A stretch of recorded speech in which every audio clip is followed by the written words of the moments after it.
ምዕራፍ 17 ኢየሱስ ይህን ከተናገረ በኋላ ወደ ሰማይ ቀና ብሎ እንዲህ ሲል ጸለየ።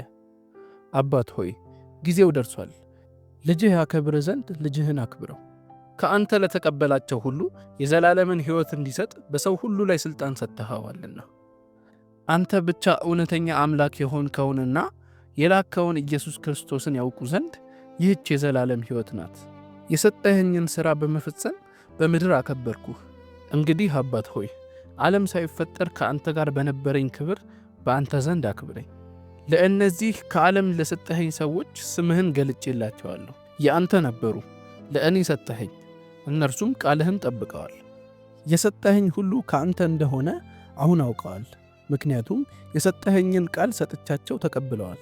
እኔም ከአንተ እንደወጣሁ በእርግጥ አውቀዋል፣ አንተ እንደላከኝም አምነዋል።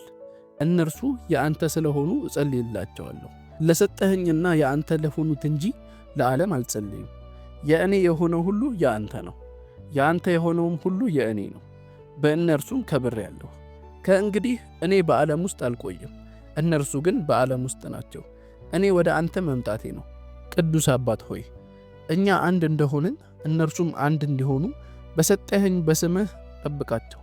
እኔ ከእነርሱ ጋር ሳለሁ በሰጠኸኝ ስም ከለልኳቸው፣ ጠበቅኳቸውም። የመጽሐፍ ቃል እንዲፈጸም ከአንዱ ከጥፋት ልጅ በቀር ከእነርሱ ማንም አልጠፋም። አሁን ወደ አንተ መምጣቴ ነው። ነገር ግን ደስታዬ በእነርሱ ዘንድ የተሟላ እንዲሆን አሁን በዓለም እያለሁ ይህን እናገራለሁ። ቃልህን ሰጥቻቸዋለሁ። እኔ ከዓለም እንዳይደለሁ እነርሱም ከዓለም ባለመሆናቸው ዓለም ጠልቷቸዋል። የምለምንህም ከክፉ እንድትጠብቃቸው እንጂ ከዓለም እንድታወጣቸው አይደለም።